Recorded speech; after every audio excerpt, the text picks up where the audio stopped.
আপনি দেখুন, আপনার বাড়ির মুরগির ডিমের থেকে বাচ্চা বেরোবার পর আপনি যদি তাকে পানির মধ্যে ছেড়ে দেন, সে চুবনি খেয়ে মরে যাবে। কিন্তু হাঁসের ডিম থেকে বাচ্চা বেরোলে পরে ওই বাচ্চা পানির মধ্যে দিবেন, সাঁতরায়া ডুব খাইয়া যেমনি পারুক কেনারায় চলে আসবে। কে দিল তার সাঁতারের ট্রেনিং? কে দিল? আল্লাহ রাব্বুল আলামিন। সুতরাং আল্লাহ শুধু সৃষ্টি করেন না, সৃষ্টি করেন, প্রতিপালন করেন, আর হেদায়েতের রাস্তাও তিনি বলে দেন। তাই এই পৃথিবীতে সাধারণ নেতাদের সাথে আর নবীদের সাথে বিরাট পার্থক্য সূচিত হয়েছে, যেহেতু নবীদের মাধ্যমেই আল্লাহ পাক মানুষের চলার পথের দিশা দিয়েছেন। দুনিয়ার সব নেতারা কথা বলেন মস্তিষ্ক দিয়ে, চিন্তা করে কথা বলেন, আর পয়গম্বরেরা, আল্লাহ রাব্বুল আলামিন বলেছেন, মা ইয়ানতিকু আনিল হাওয়া ইন হুয়া ইল্লা ওয়াহয়ুহা। নবী নফসকে অনুসরণ করে, প্রবৃত্তিকে অনুসরণ করে নবীজি কোনো কথা বলেন না। আমার নবী যেটা বলেন সেটা হলো ওহী। আমি যা তাকে বলতে বলি নবীজি তাই বলেন, আমার কথাই বলেন।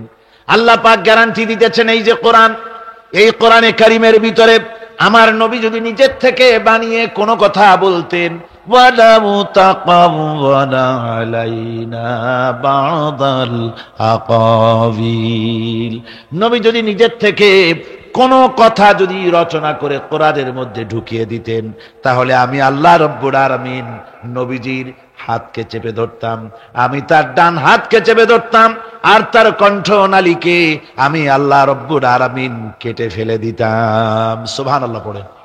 আমি তার কণ্ঠনালীকে কেটে দিতাম। তার অর্থ কি? অর্থ হলো নবীজি নিজের থেকে কোনো কথা বলেন না। নবী যা বলেন, নবীরা যা বলেন, সব কার কথা? আল্লাহ সুবহানাহু ওয়া তাআলার কথা। তাই নবীদের কাছে যত ইলম এসেছে, সমস্ত ইলম কার? জোরে বলেন, সমস্ত ইলম কার? আল্লাহ পাকের। আল্লাহর পক্ষ থেকেই তাদের কাছে ইলম এসেছে। তাই হযরত ইব্রাহিম আলাইহিস সালাম তার পিতাকে ডেকে বলেছিলেন, ইয়া আবাতি ইন্নী ক্বাদ জাআনি মিনাল ইলমি মা লাম ইয়াতিকা ফাত্তাবি'নি আহদিকা সিরাতান সাবিয়্যা। হে আমার সম্মানিত পিতা, আমার কাছে এমন এক ইলম এসেছে, আমার কাছে এমন এক জ্ঞান এসেছে, যে জ্ঞান আপনার কাছে নাই, যে জ্ঞান আপনার কাছে আসে নাই। সুতরাং আমার ইত্তেবা করুন, আমার অনুসরণ করুন, তাহলে আপনি সহজ সরল রাস্তাটি খুঁজে পাবেন। আমার কাছে যে জ্ঞান আসছে, ওই জ্ঞান আপনার কাছে নাই। তার মানে আমার কাছে কিসের জ্ঞান আসছে? ওহির জ্ঞান। কিসের জ্ঞান? ওহির জ্ঞান। জ্ঞান হচ্ছে দুই প্রকার। জ্ঞান কয় প্রকার? একটা হচ্ছে ওহী ভিত্তিক জ্ঞান, আর একটা হচ্ছে গায়রে ওহী ভিত্তিক জ্ঞান। ওহী ভিত্তিক জ্ঞান হচ্ছে আল্লাহর, আর গায়রে ওহী ভিত্তিক জ্ঞান হচ্ছে কার? মানুষের। এই ওহী ভিত্তিক জ্ঞান যতদিন পৃথিবীতে আসে নাই, ততদিন পর্যন্ত আবু জাহল, তার নাম ছিল আবুল হিকাম। কি নাম ছিল? আবুল হিকাম। মানে কি? বুদ্ধির বাপ। শুধু বুদ্ধি, শুধু জ্ঞানী না, শুধু বুদ্ধিজীবী না, বুদ্ধিজীবীর বাপ। আর যখন ওহী নাজিল হয়ে গেল আল্লাহর পক্ষ থেকে, তখন বুদ্ধির বাপ কি হয়ে গেল? আবুল হিকামটা কি হলো? আবু জাহল হয়ে গেল। সে তখন মূর্খের পিতা হয়ে গেল। আসল জ্ঞান এসে গেছে, আর আসল জ্ঞানের মালিক হচ্ছেন আল্লাহ সুবহানাহু ওয়া তাআলা। তিনি ইব্রাহিম আলাইহিস সালামের কাছে জ্ঞান তিনি পাঠিয়েছেন, হযরত লূতের কাছে তিনি জ্ঞান পাঠিয়েছেন, মুসা আলাইহিস সালামের কাছে তিনি জ্ঞান পাঠিয়েছেন। সমস্ত নবীদের কাছে আল্লাহর পক্ষ থেকে জ্ঞান এসেছে। আর আল্লাহ রাব্বুল আলামিন কোন জাতকে মাহরুম করেন নাই। সমস্ত জাতির কাছে ওয়ালিকুল্লি উম্মতির রাসূল, প্রত্যেক জাতির জন্য আল্লাহ পাক রাসূল প্রেরণ করেছেন। সুবহানাল্লাহ পড়ে।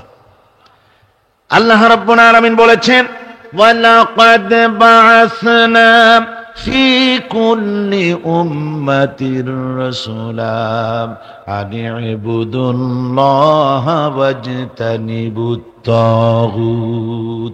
আমি প্রত্যেক জাতির জন্য, প্রত্যেক উম্মতের জন্য আমি রাসূল প্রেরণ করেছি, যাতে করে কোন জাতি বলতে না পারে যে আমরা সতর্ককারী আমাদের কাছে আসে নাই, তাওহীদের কথা বলতে কেউ আসে নাই। আল্লাহ রাব্বুল আলামিন তাই প্রত্যেক জাতির জন্য বলেন আমি নবী পাঠিয়েছি। তারা দাওয়াত দিয়েছেন, এক আল্লাহর গোলামি করো, এক আল্লাহর দাসত্ব করো, তিনি ছাড়া তোমাদের কোনো ইলাহ নাই, তিনি ছাড়া তোমাদের কোনো মাবুদ নাই, উপাস্য নাই, তারই গোলামি জীবনের সকল ক্ষেত্রে করো। এভাবে করে আল্লাহ পাক যুগে যুগে নবী প্রেরণ করেছেন। এই নবী পাঠাবার উদ্দেশ্য কি সেটা কোরআনে কারীমে আল্লাহ পাক বলছেন।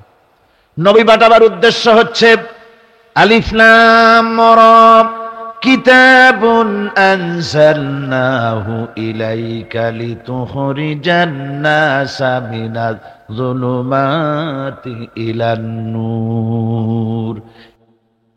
পয়গম্বরদের আগমনের উদ্দেশ্যই ছিল যে তারা পৃথিবীর মানব মণ্ডলীকে পঞ্জীভূত অন্ধকারের ভেতর থেকে টেনে বের করে আলোর দিকে নিয়ে আসবে। কোথায় নিয়ে আসবে?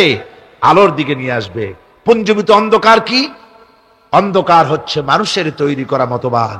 মানুষ যত মতবাদ তৈরি করেছে সবগুলি কি? অন্ধকার। একমাত্র ইসলাম হচ্ছে আলো। সেই আলোর দিকে, হেদায়েতের দিকে, কোরআনের দিকেই আল্লাহ রাব্বুল আলামিন নবীদেরকে পাঠিয়েছেন, যাতে করে তারা মানব মণ্ডলীকে আলোর দিকে নিয়ে আসেন। এই নবুয়তের সিলসিলা শুরু হলো হযরতে সাইয়েদনা আদম আলাইহিস সালাম থেকে, আর শেষ হলো গিয়ে মুহাম্মদুর রাসূলুল্লাহ সাল্লাল্লাহু আলাইহি ওয়াসাল্লাম। রাসূল পাক সাল্লাল্লাহু আলাইহি ওয়াসাল্লামকে আল্লাহ রাব্বুল আলামিন তাকে বিশ্ব নেতা বানিয়ে দিলেন। কি নেতা বানালেন? বিশ্ব নেতা, ইমামুল মুরসালিন। সমস্ত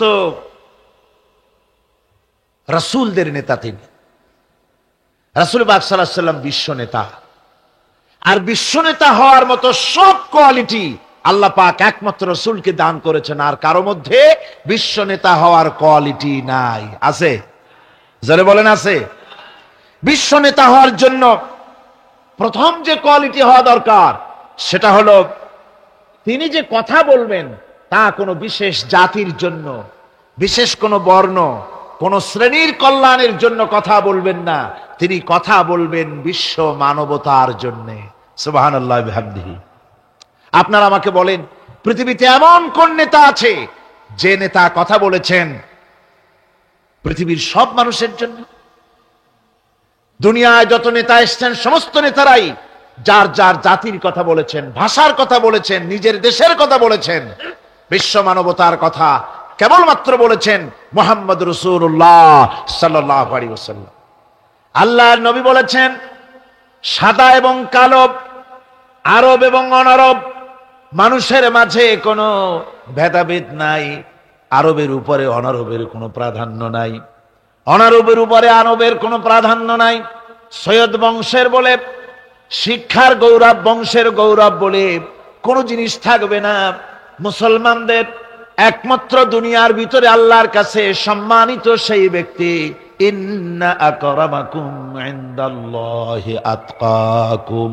আল্লাহর কাছে তোমাদের মধ্যে সবচেয়ে বেশি মর্যাদা তার যে ব্যক্তি তোমাদের মধ্যে আল্লাহ পাককে সবচেয়ে বেশি ভয় করে।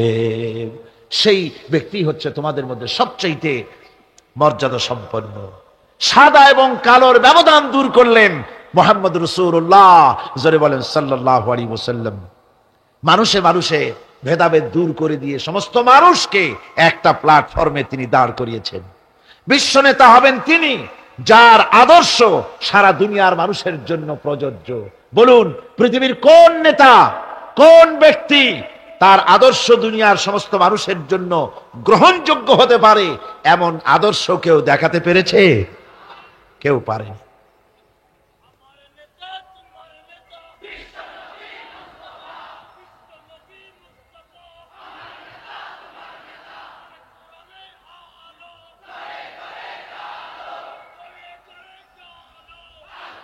বিশ্ব নেতা হওয়ার জন্য 3 নম্বরের যে কোয়ালিটি প্রয়োজন তা হচ্ছে তার দেওয়া আদর্শ কোনো গণ্ডির ভিতরে সীমাবদ্ধ থাকবে না, বরং তা পৃথিবীর সব জায়গায় ছড়িয়ে পড়বে।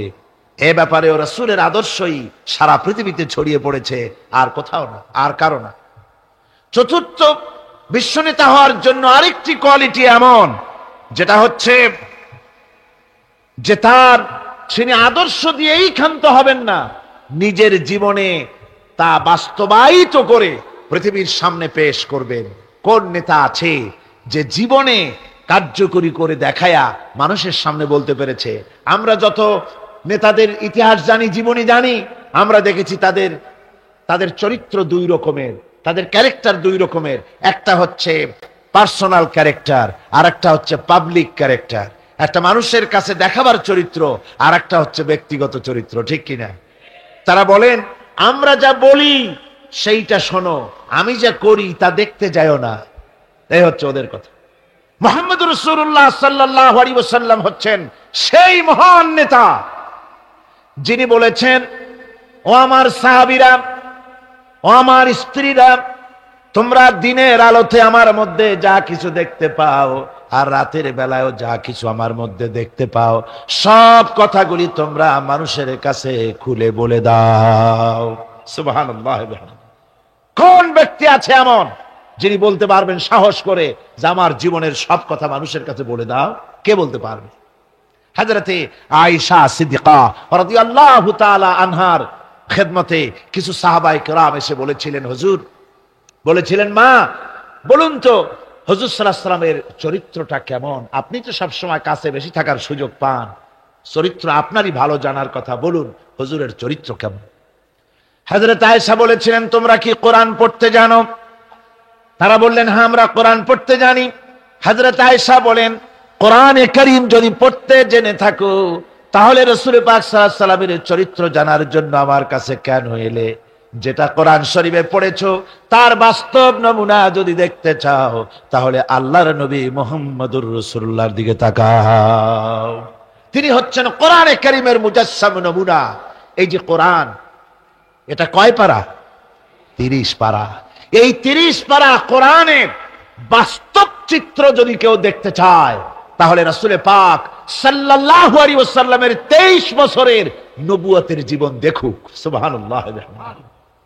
এখানে তো সব লেখা আছে, এখানে সব লেখা আছে। এটা হলো থিওরি। প্র্যাকটিক্যাল যদি কেউ দেখতে চায় কোরআন, তাহলে হুজুরকে দেখতে হবে। কারে দেখতে হবে? পা থেকে শুরু করে মাথা পর্যন্ত, নবুয়তের প্রথম দিন থেকে শুরু করে শেষ নিঃশ্বাস পরিত্যাগ করার সময়টুকুন পর্যন্ত রাসূল পাক সাল্লাল্লাহু আলাইহি ওয়াসাল্লাম কোরআনকে নিজের জীবনের উপরে বাস্তবায়িত করে মানুষের সামনে তুলে ধরেছেন। সুবহানাল্লাহ, সুবহানাল্লাহ। এই জন্য আল্লাহর নবীর চরিত্রের সার্টিফিকেট দুনিয়ার কোন নেতার চরিত্রের সার্টিফিকেট তাদের বইয়ের ভিতরে নাই, ধর্মগ্রন্থের ভিতরে নাই।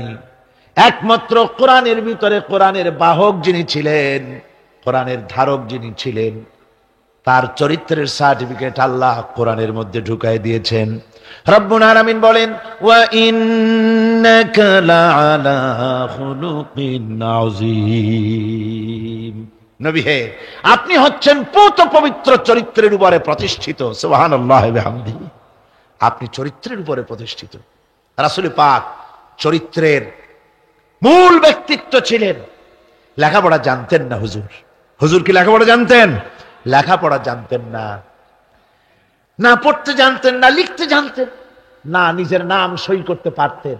অথচ গোটা বিশ্বের সর্বকালের সর্বযুগের সর্বশ্রেষ্ঠ নেতা মুহাম্মদ রাসূলুল্লাহ সাল্লাল্লাহু আলাইহি ওয়াসাল্লাম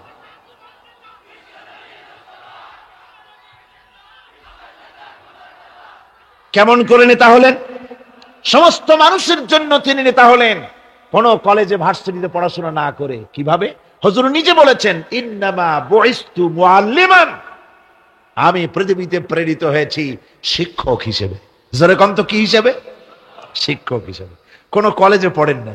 হুজুর কি কোন কলেজ থেকে গ্রাজুয়েশন ডিগ্রি নিয়েছিলেন নাকি মাস্টার্স কামেল পাস করেছেন? সুবহানাল্লাহ। নবীদের কাল লেখাপড়া করার নাই। তার কারণ, নবীরা যদি লেখাপড়া করতে যান, তাহলে যার কাছে শিখবেন তিনি তো তার উস্তাদ হবেন, তিনি হবেন তার মুরব্বী। আর যিনি শিক্ষা দিবেন তার জ্ঞান তো সীমাবদ্ধ। সীমাবদ্ধ জ্ঞানের মানুষের কাছে তিনি শিখবেনটা কি? এই জন্য নবীদের শিক্ষক পৃথিবীর কোন মানুষ নয়, নবীদের শিক্ষক স্বয়ং আল্লাহ সুবহানাহু ওয়া তাআলা। আল্লাহ নিজে শিখাইছেন। আমার ভাইয়েরা, রাসূল পাক সাল্লাল্লাহু আলাইহি ওয়াসাল্লামের চরিত্র, এত বড় চরিত্রবান ব্যক্তিত্ব, আল্লাহর আকাশের নিচে জমিনের উপরে আর কেউ হতে পারে না। আমরা তার চরিত্রের সার্টিফিকেট সর্বপ্রথম আমরা নিলাম। আমরা রাসূলের চরিত্র দেখতে পেলাম।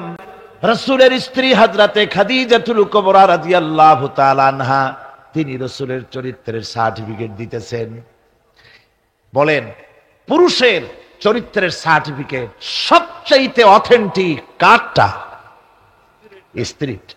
স্ত্রী যে সার্টিফাই করে ওইটা হলো সবচাইতে মূল্যবান। আপনি পারেন বিদেশে গিয়া খুব বেশি জামা কাপড় গায়ে দিয়ে তারপরে বলতে পারেন যে আমি একেবারে কুতুবে জামান, ইমামুল জিন্নি ওয়াল ইনস, একটা বহুত কিছু আমি বলতে পারেন, কিন্তু আপনি কুতুবে জামান না শয়তানের খালাতো ভাই, এটা বউ জানে সবচাইতে বেশি। কে জানে সবচাইতে বেশি? বউ। স্ত্রী জানে সবচাইতে বেশি। রাসূলুল্লাহর সার্টিফিকেট স্ত্রী দিচ্ছে। সুবহানাল্লাহ। দেখুন, হুজুর যখন নবুয়ত পেলেন এবং হযরত খাদিজার কাছে পেশ করলেন, লম্বা ঘটনায় যাব না। রাসূলুল্লাহ যখন নবুয়তের কথা পেশ করলেন হযরত খাদিজার কাছে, উম্মুল মুমিনিন হযরতে খাদিজাতুল কুবরা রাদিয়াল্লাহু তাআলা আনহা এক সেকেন্ডও দেরি করেন নাই, এক মুহূর্ত দেরি করেন নাই। আমরা জানি একটা স্ত্রী তার স্বামীর জন্য জান দিতে পারে, মাল দিতে পারে, ভালোবাসা জীবনে যা আছে সব উজাড় করে দিতে পারে, কিন্তু স্ত্রী কখনো স্বামীর উপরে ঈমান আনতে পারে না। পারে নাকি? টেস্ট করেন। আজকে গভীর রাত্রে ঘুম ভাঙিয়া বউকে জাগান, এই মাত্র স্বপ্নে দেখলাম এক ফেরেশতা বলে গেল আমি নাকি পীর, তো তুমি সর্বপ্রথম আমার কাছে মুরিদ হও। বউ বলবে যে এই দান্দাবাজি আমার কাছে কইটো না, অন্য কোথাও পথ দেখো। ঠিক না? স্ত্রী জান দিয়ে দিতে পারে স্বামীর জন্য, ঈমান আনতে পারে না। আল্লাহর নবী যখন নবুয়তের কথা হযরতে খাদিজার কাছে পেশ করলেন, হযরতে খাদিজা এক মুহূর্ত দেরি করেন নাই, এক সেকেন্ডও চিন্তা করেন নাই, সঙ্গে সঙ্গে মা খাদিজা পড়েছেন লা ইলাহা ইল্লাল্লাহু মুহাম্মাদুর রাসূলুল্লাহ। জোরে সোরে পড়েন লা ইলাহা, না না না ওইটা লা ইলাহা, জোরে পড়েন লা ইলাহা। এক মুহূর্ত দেরি করেন নাই, হযরতে খাদিজা সঙ্গে সঙ্গে ঈমান এনেছেন। আমার বন্ধুগণ, স্ত্রীর সার্টিফিকেট সবচাইতে বড়, তারপরে লোকটির চরিত্র কেমন, সুন্দর সার্টিফিকেট দিতে পারে স্ত্রীর পরে তার খাদেম, তার বাড়িতে যে চাকর থাকে, যেহেতু চাকর বাড়ির ড্রয়িং রুম থেকে রান্নাঘর পর্যন্ত যাতায়াত করে, লোকটি কেমন তা ভালো করে সে জানে। একজন চাকর তার প্রভুর জন্য, তার মনিবের জন্য জানমাল সব দিয়ে দিতে পারে, কিন্তু ঈমান আনতে পারে না মনিবের উপরে। আমরা দেখতে পাই রাসূল পাক সাল্লাল্লাহু আলাইহি ওয়াসাল্লাম নবুয়তের দাওয়াত যখন পেশ করলেন, রাসূলের খাদেম ছিলেন যায়েদ বিন হারিসা। হযরতে যায়েদ এক মুহূর্ত দেরি করেন নাই, সঙ্গে সঙ্গে পড়েছেন লা ইলাহা ইল্লাল্লাহু মুহাম্মাদুর রাসূলুল্লাহ। স্ত্রী, তারপরে খাদেম, তারপরে লোকটির চরিত্র সম্পর্কে ভালো করে সার্টিফাই করতে পারে তার বন্ধু। রাসূলের বন্ধু ছিলেন হযরতে আবু বকর সিদ্দিক রাদিয়াল্লাহু তাআলা আনহু। নবুয়ত পাওয়ার আগে 20 বছরের পুরানা বন্ধুত্ব। কত বছর? 20 বছরের পুরানা বন্ধুত্ব হুজুরের সাথে হযরত আবু বকরের। 20 বছরে একটা লোককে চিনতে কিছু বাকি থাকে? কিছু বাকি থাকে। হযরতে রাসূল পাক যখন বন্ধু আবু বকরের কাছে নবুয়তের দাওয়াত পেশ করলেন, তাওহীদের দাওয়াত পেশ করলেন, বন্ধু হযরত আবু বকর এক সেকেন্ডও দেরি করেন নাই, বলেছেন আপনি নবী হওয়ার যোগ্য। যে চরিত্র আপনার ভিতরে দেখেছি সাধারণ মানুষের এই চরিত্র হতে পারে না। আমি আর মোটেও দেরি করলাম না, আমি পড়ে নিলাম আশহাদু আল্লা ইলাহা ইল্লাল্লাহু ওয়াহদাহু লা শারীকা লাহু ওয়া আশহাদু আন্না মুহাম্মাদান আবদুহু ওয়া রাসূলুহু। আমার ভাইরা, রাসূল পাক সাল্লাল্লাহু আলাইহি সাল্লাম চরিত্রের দিক থেকে শ্রেষ্ঠ চরিত্রবান ব্যক্তিত্ব। আপনি বলেন এই পৃথিবীতে কোন নেতা আছে জীবনে মিথ্যে কথা বলে নাই? মোহাম্মদ, এটা কি সোজা কথা মনে করেন? সহজ কথা? সারা জীবনে একটা মিথ্যা কথা বলেন নাই, সমগ্র জীবনে একটি মিথ্যা কথা বলেন নাই, কাউকে গালি দেন নাই, কাউকে ঠকান নাই, কারো সাথে প্রতারণা করেননি। সুবহানাল্লাহ পড়েন, দিল খুলে মহব্বতের সাথে জোরে সরে বলেন সুবহানাল্লাহ। কত বড় আযীম ব্যক্তিত্ব!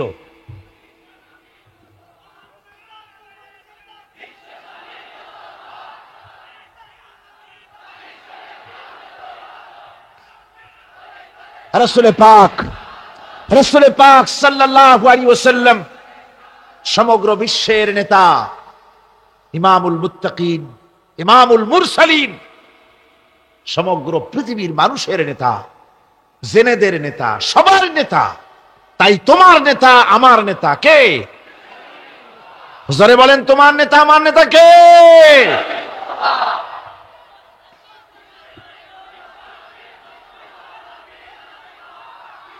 আমার ভাইরা, এতক্ষণ বললাম, এতক্ষণ বলেছি তিনি বিশ্ব নেতা।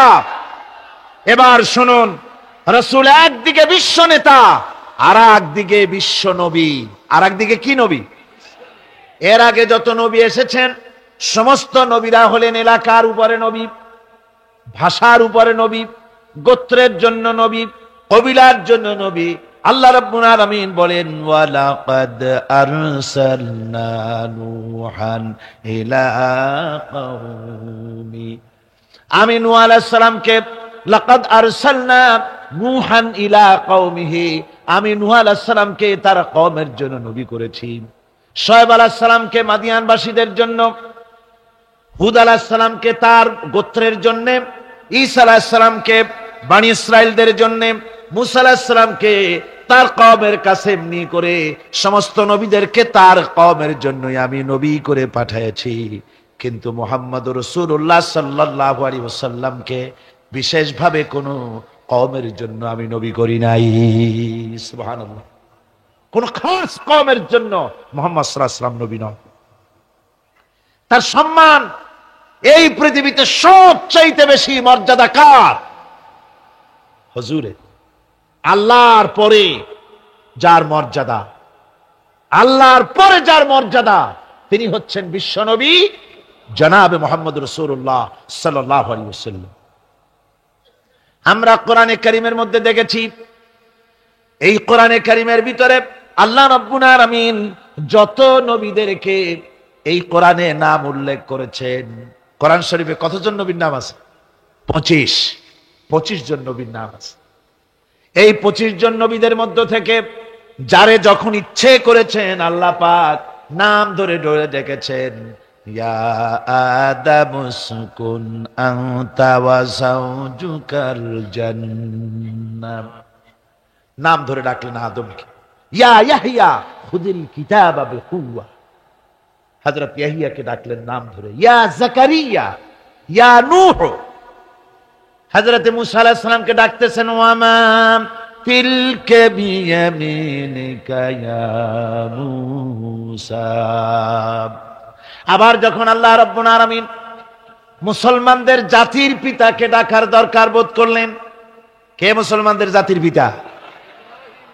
ভুল করবেন না যেন, আমাদের দেশের লোকেরা পেঁচ লাগায় ফেলাইছে, মিছিল করে, স্লোগান দেয় আমার নেতা তোমার নেতা অমুক সাতামাতা হাবিজাবি।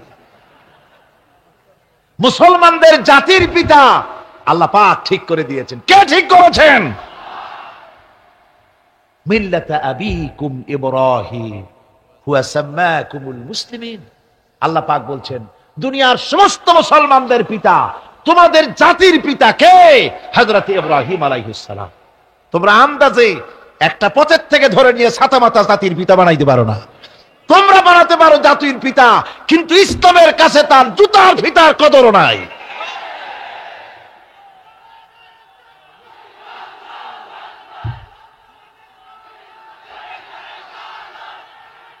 সুতরাং আল্লাহ যখন ইব্রাহিম আলাইহিসসালামকে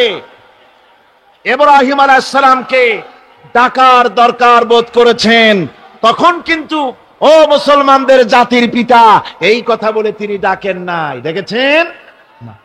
আল্লাহ রাব্বুল আলামিন ডাকলেন কিভাবে? কোরআনে কারীমের দিকে লক্ষ্য করুন।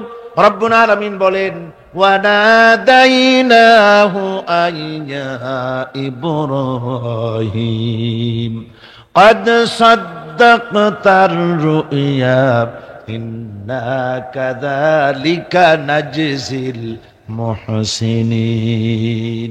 আমি ইব্রাহিমকে ডেকে বললাম, ও ইব্রাহিম, তুমি তোমার স্বপ্নকে বাস্তবে রূপ দিয়েছো, আর আমি এইভাবে করে মুহসিন ব্যক্তিদেরকে পুরস্কৃত করে থাকি। আল্লাহ পাক জাতির পিতা বলে ডাকলেন না, ইব্রাহিম নাম ধরে ধরে আল্লাহ পাক ডেকেছেন সব নবীদেরকে। কিন্তু গোটা কোরআন শরীফ, এই যে 30 পারা কোরআন, কোরআনে কারীমের প্রথম থেকে নিয়ে শেষ পর্যন্ত পড়ে দেখেন, ইয়া ইয়াহইয়া সে ইয়া জাকারিয়া, ইয়া মুসা, ইয়া ঈসা, এভাবে করে আছে, কিন্তু কোন জায়গায় ইয়া মুহাম্মদ, ইয়া আহমদ নাই। সুবহানাল্লাহ, সুবহানাল্লাহ বিহামদিহি। হুজুরকে আল্লাহ রাব্বুল আলামিন নাম ধরে ডাকেন নাই। নাম ধরে তো ডাকলেনই না। এই পৃথিবীতে কোন নবীদের তার নবীকে নাম ধরে ডাকার ব্যাপারে কোনো নিষেধ ছিল না। আল্লাহ রাব্বুল আলামিন মুমিনদেরকে বলে দিলেন, লা তাজআলু দুআআর রাসূলি বাইনাকুম কাদুআই বা'দিকুম বা'দা।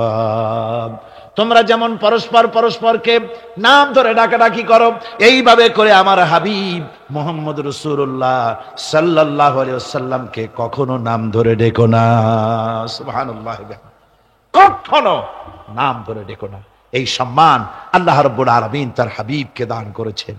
এই সম্মান দিয়ে তাকে আল্লাহ পাক করলেন বিশ্বনবী। কি নবী করেছেন? বিশ্বনবী। আল্লাহ পাক বলছেন, নবী আপনি বলুন, যেহেতু রাসূলের রিসালাত হচ্ছেন বিশ্বজনীন, সার্বজনীন, কিয়ামত পর্যন্ত নবুয়ত চলবে কার? মুহাম্মদ রাসূলুল্লাহ সাল্লাল্লাহু আলাইহি ওয়াসাল্লাম। আল্লাহ রাব্বুল আলামিন বলেন, কুল ইয়া আইয়ুহান নাসু ইন্নী রাসূলুল্লাহি ইলাইকুম জামিআ। ও নবী আপনি বলে দেন, হে মানব সকল, আমি তোমাদের সকলের জন্য আল্লাহর পক্ষ থেকে রাসূল হয়ে এসেছি। সকলের জন্য আমি রাসূল। এই জন্য মুহাম্মদ সাল্লাল্লাহু আলাইহি ওয়াসাল্লাম শুধু আমাদের মুসলমানদের রাসূল এটা দাবি করা যাবে না, তিনি সকলের জন্য। আল্লাহ যেমন সকলের, আল্লাহ কি শুধু মুসলমানদের না? সূরা ফাতিহায় কি পড়ি? আলহামদুলিল্লাহি রাব্বিল মুসলিমিন পড়ি, রাব্বিল আউলিয়া ওয়াল মুত্তাকিন পড়ি, রাব্বিল কি বলে রব্বুল মুত্তাকিন পড়ি না, আমরা পড়ি আলহামদুলিল্লাহি রাব্বিল আলামিন। আল্লাহ হচ্ছেন সকলের জন্য, সকলের স্রষ্টা।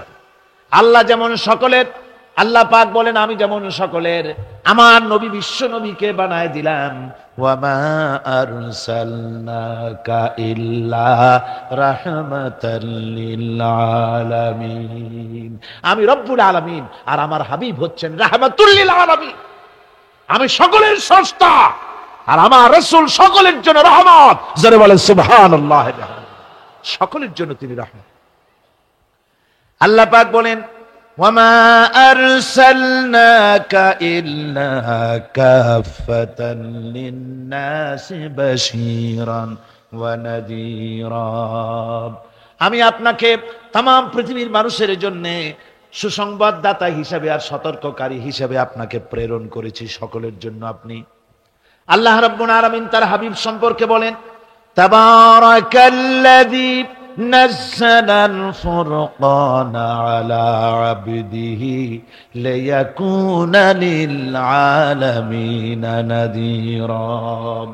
অতীব বরকতশালী সে আল্লাহ রাব্বুল আলামিন, যিনি তার বান্দার উপরে ফুরকান অবতীর্ণ করেছেন, যাতে করে তিনি তার কওমের কাছে দাওয়াত পৌঁছান। এ কথা বলা হয় নাই লিয়াকুনা লিল আলামিনা নাযীরা, বিশ্ববাসীর কাছে যেন তিনি দাওয়াত পৌঁছাতে পারেন, আল্লাহর সম্পর্কে, জাহান্নাম সম্পর্কে ভীতি প্রদর্শন করাতে পারেন, জান্নাতের সুসংবাদ দিতে পারেন, হেদায়েতের দাওয়াত পৌঁছে দিতে পারেন। এই জন্য আমি রাসূলকে পাঠিয়েছি তাম বিশ্বের সমস্ত মানুষের জন্য। সুবহানাল্লাহি ওয়া বিহামদিহি, তিনি সকলের জন্য। তার সম্মান আর মর্যাদা আল্লাহ রাব্বুল আলামিন এমন ভাবে পেশ করলেন, তার মর্যাদা এত বেশি, নবীর মর্যাদা এত বেশি, মুহাম্মদ সাল্লাল্লাহু আলাইহি ওয়াসাল্লাম যদি উম্মতের কোনো ব্যাপারে যদি বলেন হ্যাঁ, অমনি উম্মতের জন্য তা হালাল হয়ে যায়। সুবহানাল্লাহ পড়ে। কি আছে এমন যে তার মুখের কথা আইন, কোন পরামর্শের ধার ধারে না, মুখের কথাটা কি আইন। রাসূল যদি বলেন হ্যাঁ, উম্মতের জন্য কি হয়? হালাল। রাসূল বলছেন না, উম্মতের জন্য কি হয়ে গেল? হারাম হয়ে গেল। সুবহানাল্লাহি ওয়া বিহামদিহি। এটা হচ্ছে আল্লাহ তার রাসূলকে লেজিসলেটিভ পাওয়ার, আইন তৈরি করার অধিকার আল্লাহ তার হাবিবকে দিয়েছেন। রাসূল ছিলেন শারে, শরীয়ত প্রণেতা। হালাল হারামের সীমারেখা কোরআনে যা আছে এটুকুনি শেষ নয়। হালাল হারামের সীমারেখা রাসূল পাককে প্রদান করার জন্য, নির্ধারণ করার জন্য আল্লাহ পাক তাকে পারমিশন দিয়েছেন, পাওয়ার দিয়েছেন। ওয়ামা আতাকুমুর রাসূলু ফাখুযুহু ওয়ামা নাহাকুম আনহু ফান্তাহু। এই আয়াত দিয়ে প্রমাণিত হয় রাসূল তোমাদের জন্য যা দেন তা গ্রহণ করো, যা নিষেধ করেন তার থেকে বিরত থাকো, ফিরে থাকো। রাসূল পাক সাল্লাল্লাহু আলাইহি ওয়াসাল্লামের ইজ্জত, সম্মান এভাবে আল্লাহ দান করলেন। হ্যাঁ বললে হালাল হয়ে যায়, না বললে হারাম হয়ে যায়। রাসূলের মর্যাদা এত বেশি, তিনি যদি পথ চলেন, পা উঁচু করলে আরশ আজিম পর্যন্ত চলে যান। তিনি যদি আল্লাহর দরবারে মোনাজাত করেন, মোনাজাত করতে দেরি আছে, কবুল হতে দেরি নাই। হাত তোলা লাগে না, হাত তোলা লাগে না। আমরা যে হাত তুলে মোনাজাত করি, রাসূল সাল্লাল্লাহু আলাইহি ওয়াসাল্লাম হাত তুলেছেন, আবার অনেক সময় হাত তোলেন। কোন কোন সময় হাত, হাদিস শরীফে এসেছে এভাবে হাত উঁচু করেছেন আকাশের দিকে। হাদিস শরীফে এসেছে বগলের সাদা চামড়া দেখা গিয়েছে, এভাবে আল্লাহর কাছে দুহাত তুলে, দুহাত প্রসারিত করে আল্লাহর কাছে কামনা করেছেন। এমন সত্তা, মনে এরাদা করতে দেরি, কবুল হতে দেরি নেই। হাদিস শরীফে এসেছে হযরত আবু হুরায়রা রাদিয়াল্লাহু তাআলা আনহু একবার রাসূল করিম সাল্লাল্লাহু আলাইহি ওয়াসাল্লামের দরবারে কাঁদতেছিলেন। হুজুর জিজ্ঞেস করলেন, আবু হুরায়রা তুমি কাঁদো কেন? হুজুর, হযরত আবু হুরায়রা বলেন, হুজুর আমার মা আমাকে মেরেছে, আমি সেই জন্য কাঁদতেছি। হুজুর বলেন, মা তোমাকে মারলো কেন? কোনো বেয়াদবি করেছো নাকি? তিনি বললেন, না কোনো বেয়াদবি করি নাই, তবে মারলো কেন? হযরত আবু হুরায়রা বলেন, হুজুর আমার মা হচ্ছেন মুশরিকা, আমার মা কাফের। আমি অনেক রাত হয়েছিল বাড়ি ফিরতে, আমার মা জিজ্ঞেস করলো এত রাত কোথায় ছিলি? আমি বললাম, মা তামাম পৃথিবী যে কদম মোবারক চুমতে পারলে নিজেকে ধন্য মনে করে, আমি সেই রাসূলের দরবারে ছিলাম, আসতে দেরি হয়ে গেছে। ইয়া রাসূলুল্লাহ, আপনার নাম শোনা মাত্র আমার মায়ের গায়ে আগুন জ্বলে গেল। সহ্য করতে না পেরে আমাকে মায়ের আরম্ভ করে দিল। বলল, আবু হুরায়রা হয় আমার বাড়ি ছাড়বি, না হয় মুহাম্মদ সাল্লাল্লাহু আলাইহি ওয়াসাল্লামের ঘর ছাড়বি, কোনটা করবি কর। আমি বললাম, মা তোমার গায়ে যত শক্তি আছে সমস্ত শক্তি দিয়ে তুমি আমাকে প্রহার করো, আমি তামাম তোমার বাড়িটা সুদ্ধা তামাম দুনিয়া ছেড়ে দিতে পারি, কিন্তু রাসূল পাক সাল্লাল্লাহু আলাইহি ওয়াসাল্লামের কদম মোবারক ছাড়তে পারি না। ভাইরা আমার, হযরতে আবু হুরায়রা কাঁদতেছেন। আল্লাহর নবী বলেন, তুমি কাঁদো কেন? তোমার মা তোমাকে মেরেছেন, আমি এখানে কি করব? এখানে তো আমি কোনো দখল আন্দাজ করতে পারি না, আমি কি করতে পারি? এখানে ইন্টারফেয়ার তো আমি করতে পারি না, মা তোমারে মেরেছে। হযরত আবু হুরায়রা বলেন, ইয়া রাসূলুল্লাহ, মায়ের বিরুদ্ধে কোনো নালিশ করার জন্য আপনার কাছে আমি আসি নাই, বলে, কেন এসেছো? হযরত আবু হুরায়রা বলেন, হুজুর এসেছি এই জন্যে, আমি জানি আপনি যদি আল্লাহর দরবারে কোনো ব্যাপারে দোয়া করেন, আল্লাহ রাব্বুল আলামিন তা মঞ্জুর করে নেন। আপনি সাদাকাল্লাহুল আযীম। মহান আল্লাহ সুবহানাহু ওয়া তাআলা তিনি মুমিনদেরকে লক্ষ্য করে বলছেন, হে মুমিনেরা, হে বিশ্বাসীরা, তোমরা যারা আমার উপরে ঈমান এনেছো, শোনো, আমি কি তোমাদেরকে এমন একটি ব্যবসায়ের কথা বলবো না, যে ব্যবসায় তোমাদেরকে জাহান্নামের কঠিন পীড়াদায়ক শাস্তি থেকে রক্ষা করবে? অর্থাৎ অবশ্যই বলবো। সেই ব্যবসাটা হচ্ছে, আল্লাহ পাকের সঙ্গে আমাদেরকে ব্যবসা করতে বলা হয়েছে। ওই ব্যবসার মধ্যে তিনটি পুঁজির কথা উল্লেখ করা হয়েছে। একটা হচ্ছে আল্লাহর প্রতি ঈমান, একটা হচ্ছে রাসূলের প্রতি ঈমান, আর একটা হচ্ছে আল্লাহর রাস্তায় মাল দিয়ে, জান দিয়ে জিহাদ করা। গতকাল আমরা এই তিনটি পুঁজির কয়টা আলোচনা করেছি মনে আছে? একটা, সেটা কি? ঈমান বিল্লাহ, আল্লাহর প্রতি ঈমানের কথা গতকাল আমরা আলোচনা করেছি। আজকে রাসূলের প্রতি ঈমান সম্পর্কে আমরা আলোচনা করব ইনশাআল্লাহুল আজিজ। রাসূলের প্রতি ঈমান কি এবং তার জরুরত কি, এটা আমাদেরকে বুঝতে হবে। এই পৃথিবীতে মানুষের জন্য সবচেয়ে বেশি জরুরত হচ্ছে রিসালাত, নবুয়ত। নবুয়ত হচ্ছে পৃথিবীর মানুষের জন্য সবচাইতে বেশি জরুরি। সবচাইতে বেশি কি জরুরি, প্রয়োজনীয়? তার কারণ হচ্ছে এই পৃথিবীর মধ্যে অগণিত মানুষ, অসংখ্য মানুষ, আর সেই অসংখ্য মানুষের মধ্যে রয়েছে অসংখ্য চিন্তা, অসংখ্য মত, অসংখ্য পথ। যেমন এই বিশাল মাহফিল, এই মাহফিলের ভিতরে যত লোক এসেছে, সব কি এক চিন্তার লোক? বলুন, সব কি এক দলের লোক? সব কি এক মত ও পথের লোক? নিশ্চয়ই নয়। এ মাহফিলের ভেতরে যত মানুষ এসেছে, ঠিক অত না হলেও তার কাছাকাছি চিন্তা এবং মত ও পথের বহুত লোক এখানে এসেছে। কেউ তো চিন্তা করেন ধর্মনিরপেক্ষ মতবাদের মাধ্যমে আসবে দেশ ও সমাজে শান্তি। কেউ ভাবেন যে না, পুঁজিবাদের মাধ্যমেই আসতে পারে শান্তি। কেউ ভাবেন না সমাজতন্ত্রের মাধ্যমেই আসতে পারে পৃথিবীর বুকে, বিশেষ করে আমাদের দেশের শোষিত নির্যাতিত মানুষের মুক্তি। আবার কেউ ভাবেন না, এর কোনোটাই নয়, জাতীয়তাবাদের মাধ্যমেই আসতে পারে শান্তি। আবার কেউ ভাবেন না, এ ধর্মনিরপেক্ষতাবাদ নয়, জাতীয়তাবাদ নয়, সমাজতন্ত্র নয়, পুঁজিবাদ নয়, কেবলমাত্র শান্তি আসতে পারে ইসলামের মাধ্যমে। সুতরাং এক পদের এক চিন্তার লোক আসে নাই। এখানে যেমন বিএনপির লোক আছে, তেমন আওয়ামী লীগের লোকও আছে, তেমন জাসদ আছে, বাসদ আছে, আবার তেমন মুসলিম লীগ আছে, তেমন নিজাম ইসলাম আছে, তেমন জামাত ইসলামীও আছে। ঠিক কিনা? আবার সকল ছাত্র সংগঠন, এদের অঙ্গ সংগঠন যত আছে, সব ছাত্র সংগঠনের লোকও আছে। তাহলে বোঝা গেল, এই ধরনের একটি মাহফিলের মধ্যে যদি এত চিন্তা, এত মত আর পথ, এত আদর্শ মাথার মধ্যে যদি থাকে, তাহলে গোটা পৃথিবীতে, সারা দুনিয়া জুড়ে যত মানুষ আছে, এই মানুষগুলির কত চিন্তা, কত মত আর কত পথ। অসংখ্য মানুষ, অসংখ্য চিন্তা। তবে মূল কথা হলো এই, সব চিন্তাগুলি এক সময় সঠিক হতে পারে না। সব মত, সব মতবাদ, সব ইজম একসাথে সত্য হতে পারে না। সত্য মাত্র হয় একটি। সত্য হয় কয়টি? জোরে বলেন, কয়টি? এই হাজারো মত, হাজারো পথের মধ্যে সত্য মাত্র একটি।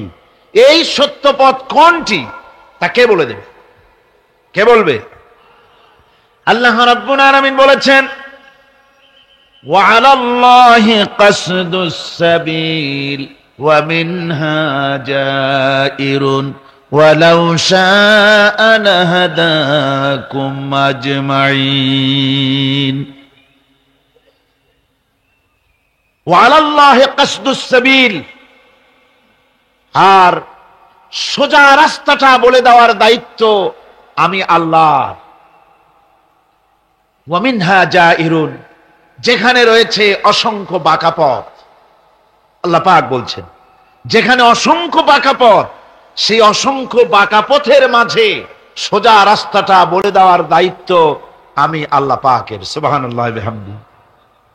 সেই সোজা রাস্তাটা বলে দেওয়ার দায়িত্ব আল্লাহ গ্রহণ করে গোটা পৃথিবীর মানুষের জন্য সোজা রাস্তা বলে দেওয়ার জন্যই নবুয়তের সিলসিলা চালু করেছেন, রিসালাত এই পৃথিবীর মানুষের জন্য প্রদান করেছেন সোজা রাস্তা বলে দেওয়ার জন্য। আমরা সোজা রাস্তাটা চেয়েছি আল্লাহর কাছে। সূরা ফাতিহার মধ্যে প্রত্যেক নামাজের মধ্যে প্রতি রাকাতে আমরা আল্লাহর কাছে সোজা রাস্তা চাই। কি বলেন, ঠিক না? আমরা নামাজের মধ্যে বলি ইহদিনাস সিরাতাল মুস্তাকিম সিরাতাল্লাযীনা আন'আমতা আলাইহিম গায়রিল মাগদুবি আলাইহিম ওয়ালাদ-দাল্লিন। আয় আল্লাহ, আমাদেরকে তুমি একটা সোজা সহজ সরল রাস্তা বলে দাও, নিয়ামত প্রাপ্তদের রাস্তা আমাদের বলো। আমরা সোজা রাস্তা চাই। আল্লাহ পাক আমাদের চাহিদা অনুযায়ী আগে থেকেই আল্লাহ পাক পৃথিবীর মানুষের জন্য সোজা রাস্তা বলে দেওয়ার জন্য পয়গম্বরদেরকে প্রেরণ করেছেন। এই নবুয়ত, এই রিসালাত হচ্ছে পৃথিবীর মানুষের জন্য সবচাইতে বেশি জরুরি। আর এই নবুয়তকে আল্লাহ রাব্বুল আলামিন যে দান করলেন, তা মানুষেরা নিজেরা নির্বাচনের মাধ্যমে নবী বানাতে পারে না, নবী আল্লাহই তৈরি করেন। নবী ইলেকশনের মাধ্যমে, ভোটের মাধ্যমে নবী তৈরি হয় না। নবী তৈরি হয় কিসের মাধ্যমে বলুন?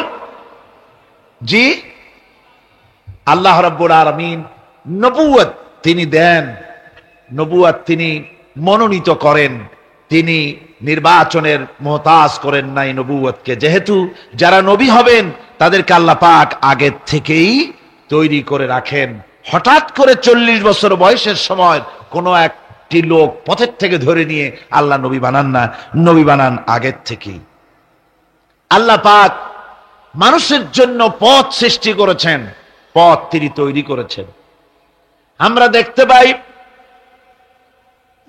সমুদ্রের ভিতরে নাবিকেরা তারা যখন স্টিমার চালায়, নৌযান যখন চালায়, তখন দিনের বেলায় সূর্যের আলো দিয়া চলে, রাতের আঁধারে যেন পথ না হারায় সেজন্য রব্বুল আলামিন আকাশে তারকা খচিত করে নাবিকদেরকে পথের দিশা দিয়ে দিয়েছেন।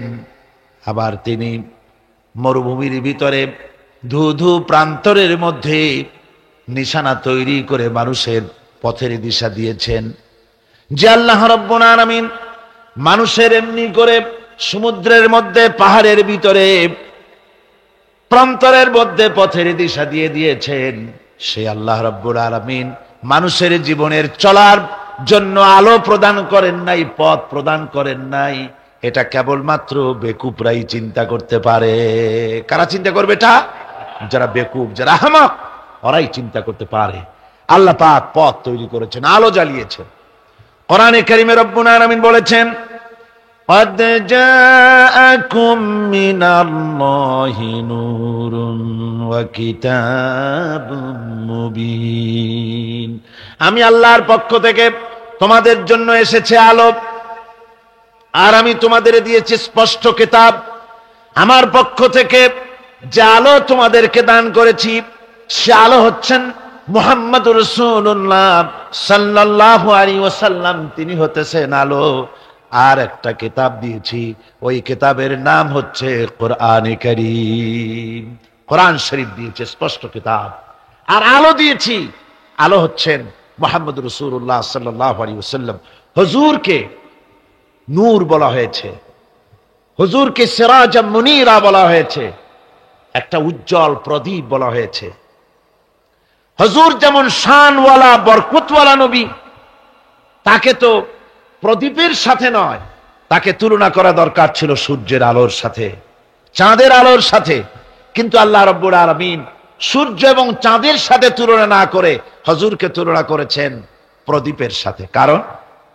কারণ হচ্ছে সূর্যের আলো যতই প্রখর হোক, সূর্যের আলো যতই প্রচন্ড হোক, এই সূর্য কিয়ামত পর্যন্ত চেষ্টা করে নতুন আরেকটি ছোট্ট সূর্যের জন্ম দিতে পারবে না। চাঁদের আলো যতই সুন্দর হোক, যতই স্নিগ্ধ হোক না কেন, কিয়ামত পর্যন্ত চেষ্টা করে চাঁদ নতুন ছোট্ট একটি চাঁদের জন্ম দিতে পারবে না।